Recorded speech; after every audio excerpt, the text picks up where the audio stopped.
friends, and welcome back to Ghouls Night In, the spooky chat show with your best ghoul friends. I'm Penny Snark. And I'm Midge Munster. When this topic occurred to me, I was honestly shocked I had not done it before. Oh.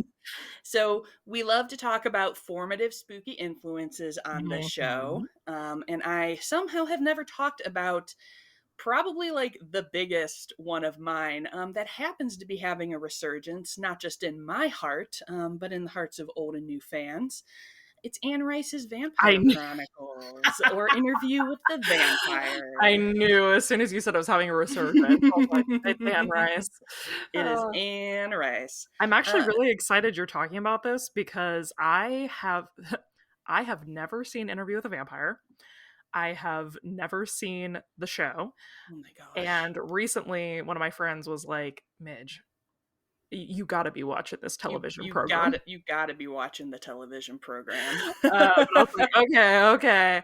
Um, so I'm literally about to start. I've been on a real like vampire place right now, Yeah. which is not typically my monster of choice. You know, I'm kind of like a Frankenstein Hmm. vibe girly. Never been like a big vampire person, but all of a sudden I've been like, I want to consume all vampire media right now. Well, have I got a show for you, I Midge? know you read my mind, so I'm I excited to hear about did. it. Oh my gosh. All right. Well, I will give you my history. Yes. So I read these books in late middle school, early high school, and was just completely obsessed. I'd already read like some teen vampire books because I'm old, and when I was a kid, it was called teen and not young adult yet. Sure. Um, but as soon as I kind of started crossing over into the adult section of the library, I found Anne Rice. And at that time, there were 10 books in the Vampire Chronicles, plus three Mayfair Witches books, and I just churned and burned through those. I was definitely, as I was like kind of prepping this episode, probably because it's also summer, I just was feeling so nostalgic for like summer Oh, reading summer reading program program. at the library, and just Yeah. I would curl up on the front porch with like a big old hardcover library book with like the crinkly lamination Oh, hell on the yeah. cover, like Yeah. sticking to your thigh. And I would just read these all the time. And I also, so um, we've talked about this a bit on the podcast. So I was definitely like kind of a normie in high school on the outside, at least.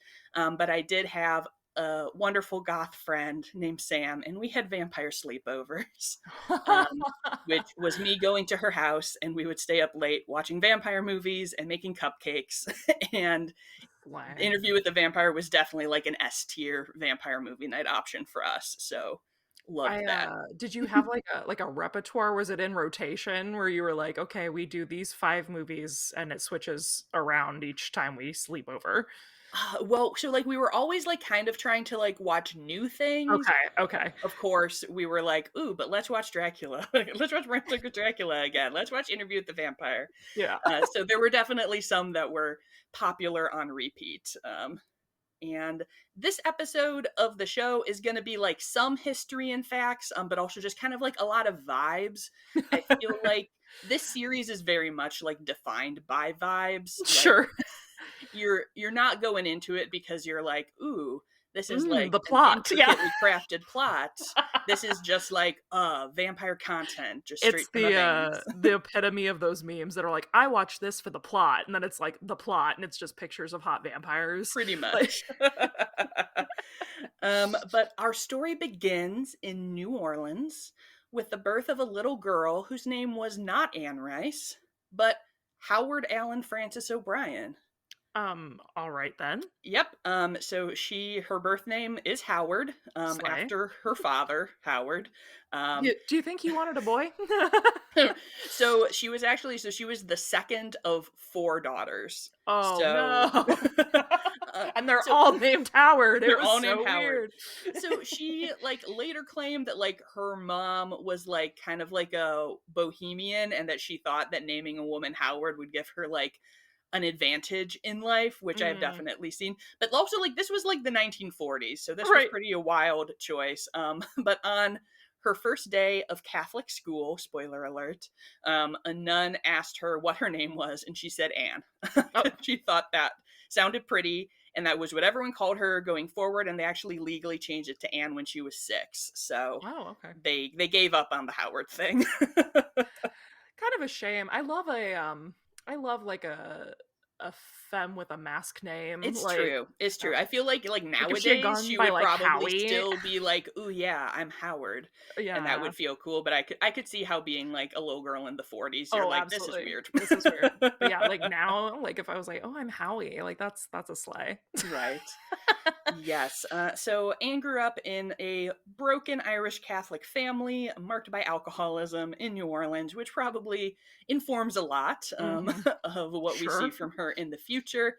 I'm not going to get too deep into kind of her bio backstory, um, but one reason that this backstory is relevant is that what is generally recognized as kind of the inciting life event that led to these novels is her daughter Michelle tragically died of leukemia just before her 6th birthday. Oh my gosh. Yes. That's so young. And it Wow. is while she was kind of grieving this loss that she decided to revisit a short story she had written, which was kind of like the vampire interview concept written from the interviewer's perspective. But Mhm. now she's coming with it with this inspiration for a child vampire, for an unkillable child character.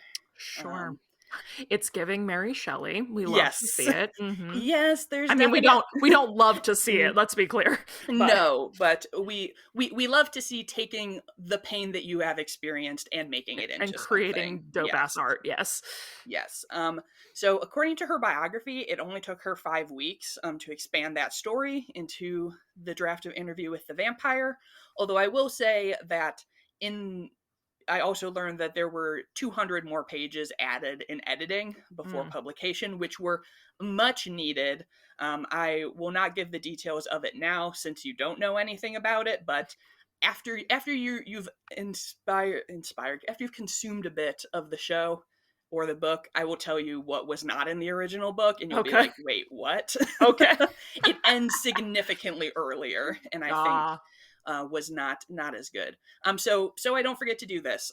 Interview with the Vampire is a novel. The conceit is that a vampire has decided to reveal the existence of vampires by recounting his 200-year life story to a reporter.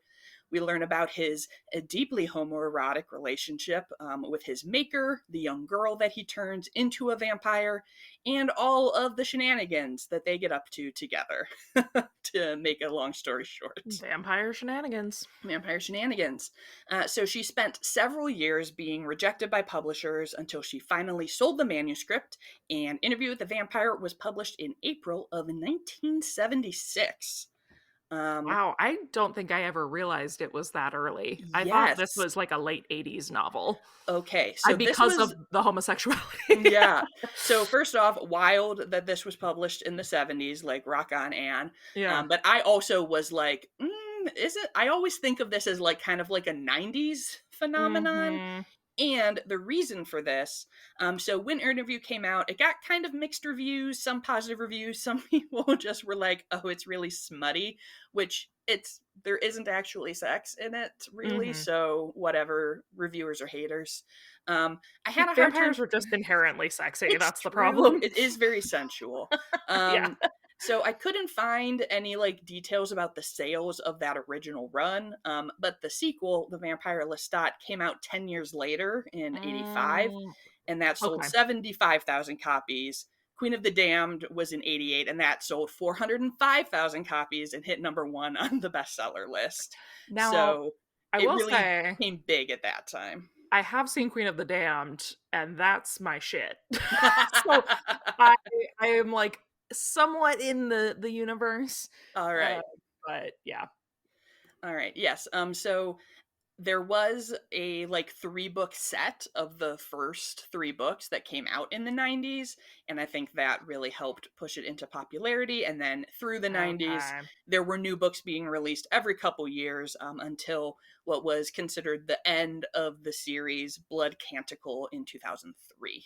um, And so you said so there's a total of how many so books? that's 10. 10, okay. we'll have something more coming later. Okay, yeah, Uh, addendum. yes. So, as I briefly mentioned, and we have talked about many times on this podcast, this series, Vampires in General, it's very homoerotic. Mhm.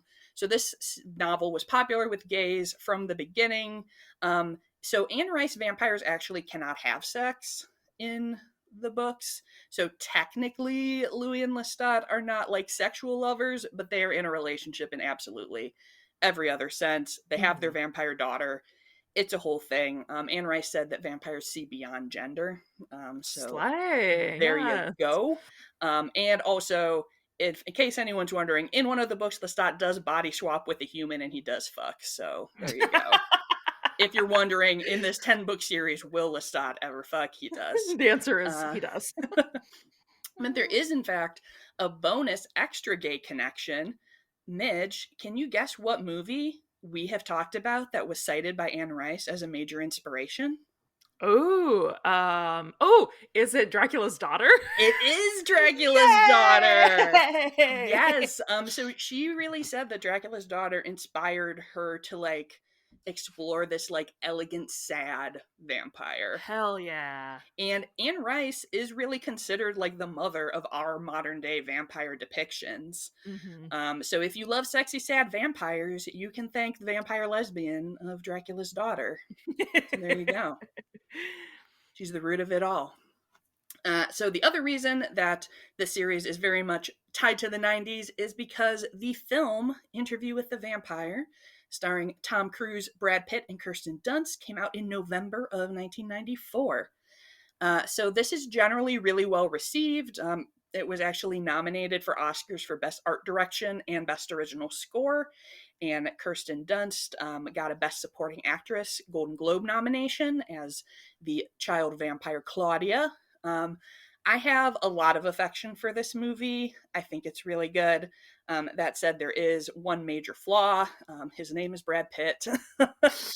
uh, I don't know. I don't know if this is true, but the rumor is that he showed up on set and did not want to do anything gay, and was Ah, just like perfect. a huge crappy wet fish. Which is what I see in the film and sounds correct from what we know about him. I was gonna say he's never been personally a person I have enjoyed once, even one time. So that Yes. honestly, I think that's part of why I've never watched this movie. And Yeah. the series is what first piqued my interest in it. I was like, Hmm. oh, okay, I would like, and it looks like a pretty, I'm sure you'll chat about that, but it looks like a Yes. pretty like inclusive, diverse cast as Hmm. well. So I was Yes. like, ooh. But yeah, Brad. Yeah. Thumbs down for that. I mean, weird ever. Hate to say it. Kudos to Tom Cruise for Yeah, actually bringing like fun energy to this movie. He was obviously having a great time good, playing great. Lestat. For good for him. I feel like one So of. Oh, sorry. Go ahead. just your Yes. timeline with this, Hmm. because we're what 5 years apart. So you didn't see this movie until after you had started reading the books, like Yes. much later. Correct. Okay, okay, cool. Yeah, so I actually okay, so I had this in my notes and then I cut it out because I was like, this is pointless. But I'm gonna tell you But since because you here asked, we are. So I cannot so I was trying to go deep into my memory palace and be like, when did when I did I read these watch this? books? Yeah. Well, I'm like, when did I first get into this? And I'm almost positive that so as I was like looking at it, the timeline lines up, and when I looked at the cover, I think that in 2003 when Blood Canticle came out, Hmm. I'm almost positive that I saw that book in like the new releases section of the library and was like, Okay. "Oh, vampire. Cool." And then I opened it and I was like, "What? There's 10 other books. I better Gotta start from the start at very the beginning. beginning." So I'm because that would have been I think my freshman year of high school, so I'm pretty sure that that was what brought me into the vampire It's chronicle so fold. funny because, like, as adults, you and I are so close in age, Yeah. but when you're in the, like, developmental years Oh of, like, yeah. crucial timeline things, we're far enough apart that I'm like, "I was in 3rd grade." That's wackadoo. It is. I know. Like looking back at like anytime with like school and stuff related things, like anyone who's like more than 3 years different from Yeah. you, you're like, You're what? an yeah, We you're like, had "You're a completely child." different developmental experience. Right, so Uh, that's I'm like, I feel like this was, I was too young when this was yeah, really popular. totally. Yeah. Yeah, so I didn't see the movie until I had read the books and like sought this out and was like, Unfortunately, ooh, the vampires that dominated my high school years were of the Stephanie Meyers variety, yes. so significantly less sexy. Yes, significantly less sexy. Anne Rice famously said that Lestat and Louis pitied the poor Twilight vampires who were forced to sparkle.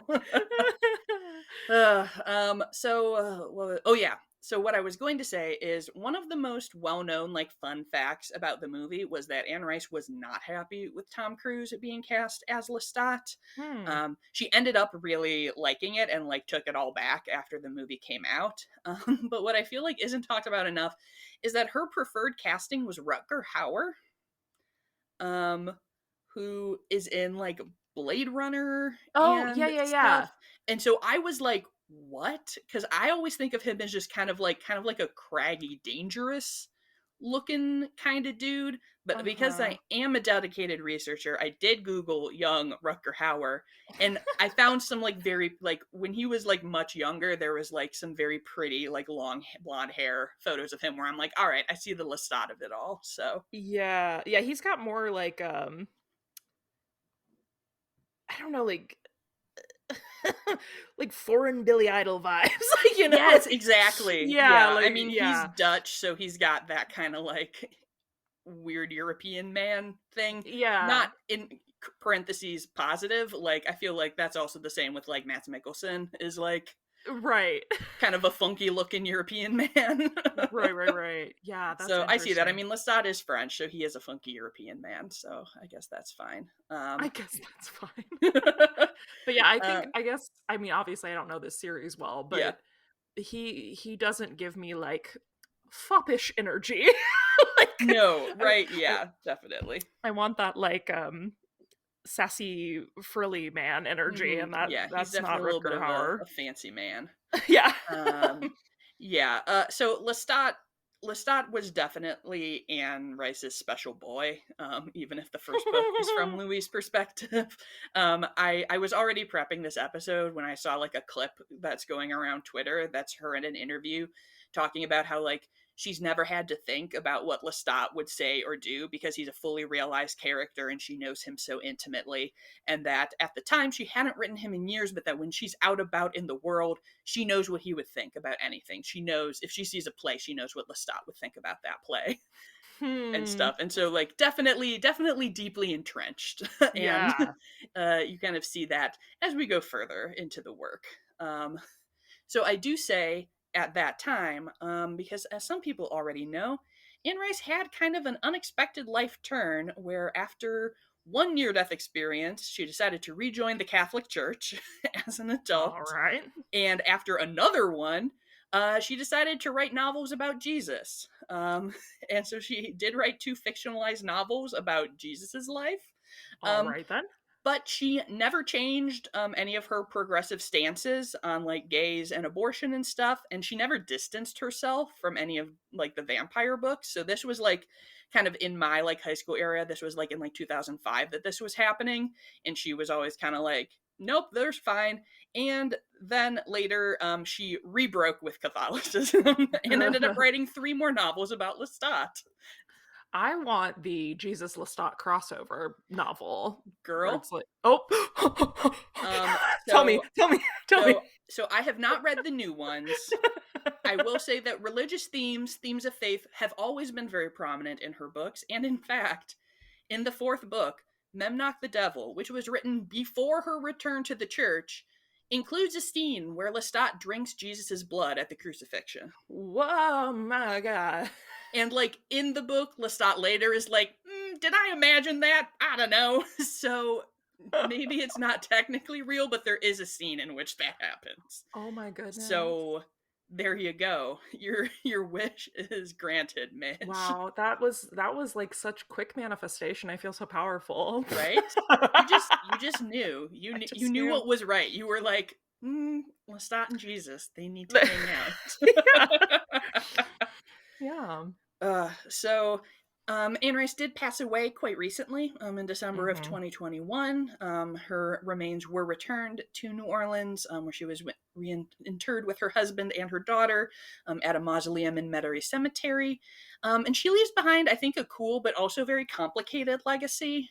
So she was definitely a goth queen. Like, she loved New Orleans. She had a huge collection of antique dolls, which, Okay, hell cool. yeah. Love that. And in like the heyday of the books, like she would arrive at bookstore events in a horse-drawn hearse in Okay, a glass sure. coffin, and get out of the coffin in like a giant like black bridal gown, and you know, sign books, and she would sign them in blood, red ink, obviously.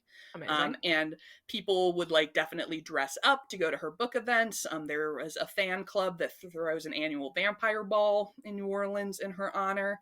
But she was also like infamously resistant to being edited, which pushes glasses up nose, I will say, I think is clear in later books, and is part of why I have not yet read kind of like the new Lestat trilogy, because I'm kind of like, people need editors. A lot Yeah. of big authors like to get popular and then not get their editing done, but as we even saw in this episode, there were major edits done to Interview with the Vampire, without which it would not be the book that it is. So I'm Sure. kind of like, come on, Anne. Um, she also could have a very contentious relationship with fans. She was extremely anti fan fiction, and like would have her lawyers personally like harass and dox people. And this is Oh, like the dang. 90s and early 2000s, before doxing even existed.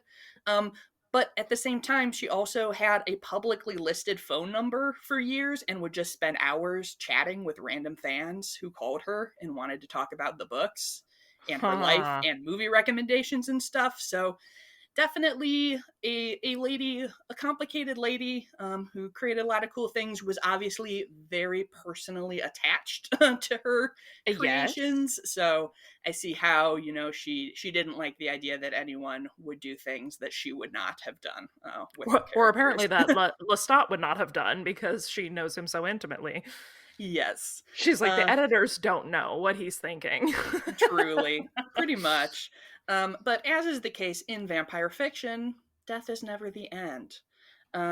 So back to kind of like the filmography video side. After the Interview with the Vampire film, Queen of the Damned comes out in 2002. Ooh, Um, ooh. as we said, this is definitely a movie of vibes. Yes.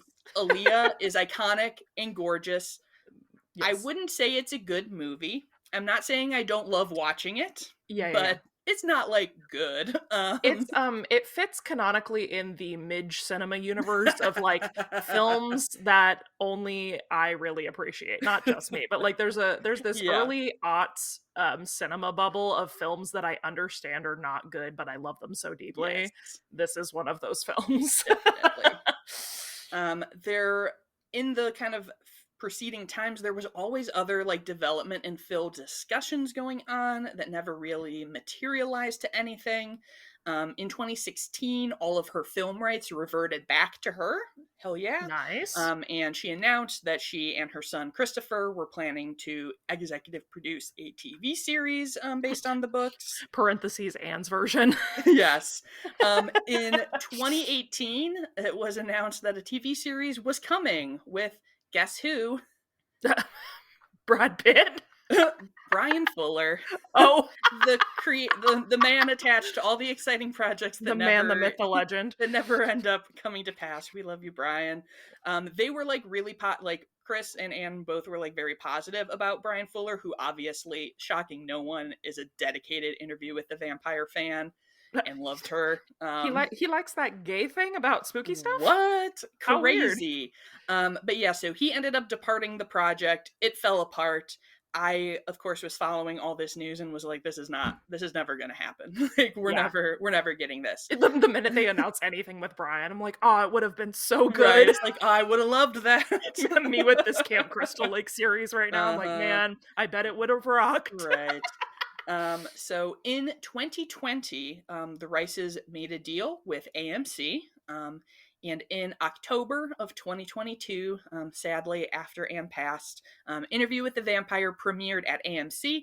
And I hope that everyone here can look at the rest of the episode up until this point as my credentials to tell you all that, in my opinion, this is the best version of Interview with the Vampire. I am including the book in that. Wow. High praise. High praise.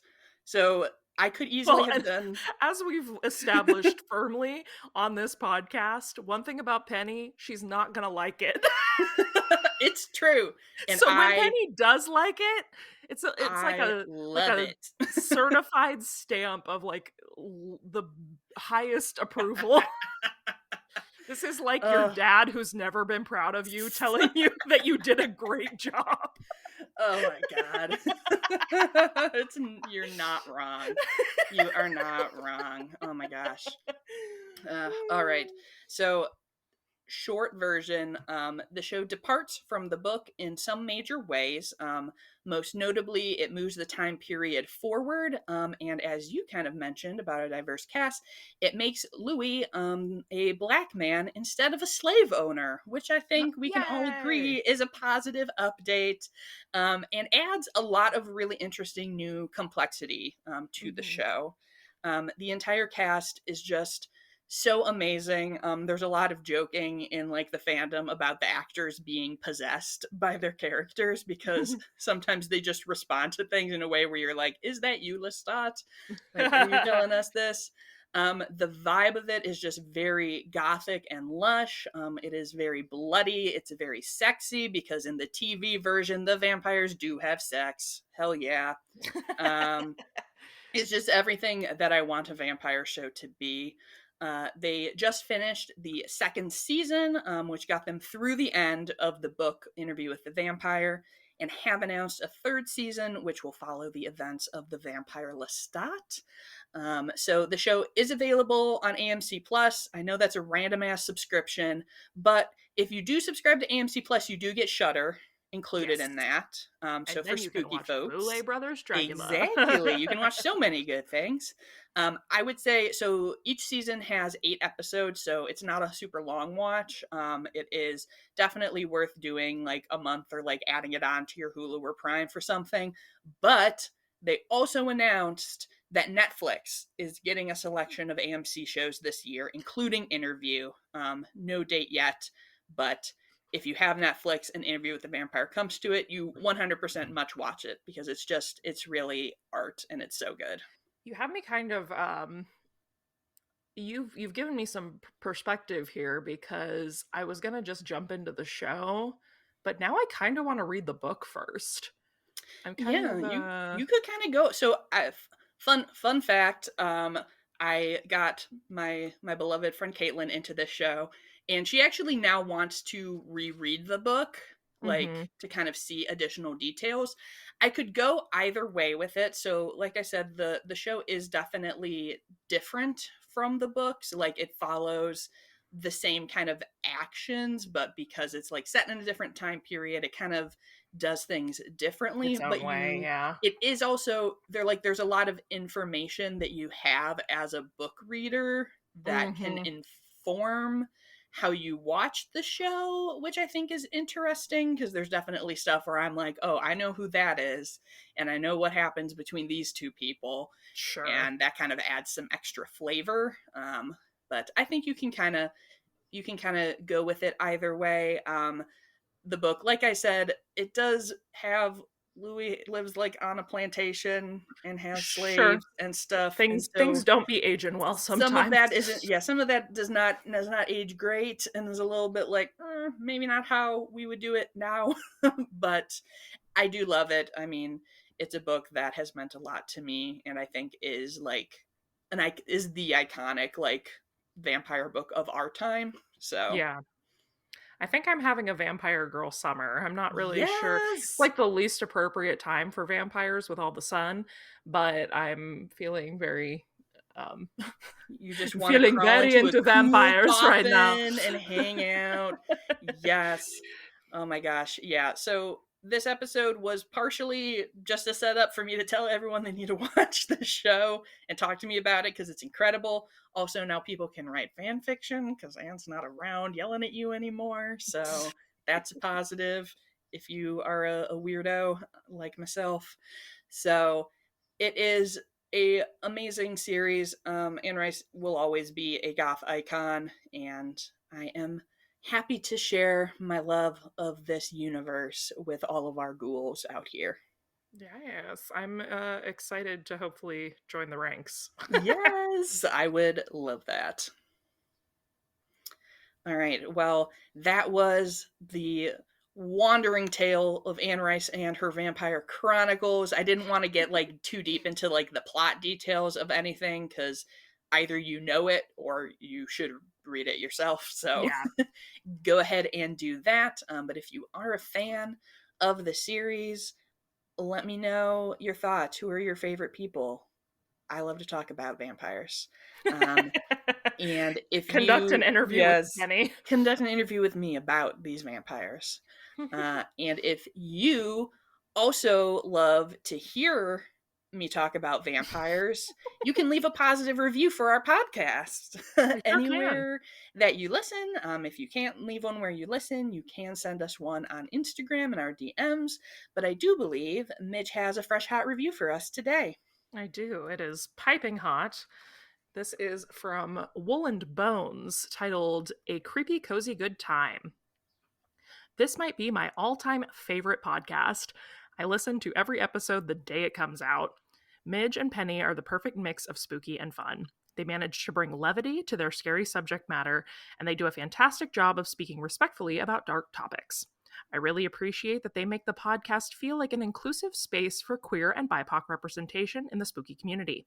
My only complaint is that I wish the episodes were longer. I never get tired of listening to my best ghoul friends. Aw, thank you. Thank you so much. Well, this one's a little longer for you. There you go. Yeah, there you go. I had a little bit. I had oh my gosh, I could have talked about this forever. And I was like, Yeah. all right, stick to the outline. What did we say about needing editors? Truly. Who needs them? So if you would like to follow along with the podcast, you can find us on Instagram at Ghouls Night In Pod. And if you are looking for me, you can find me on Instagram at Penny Snark. And you can find me all over the web at Midge Munster. And until next time, Good. good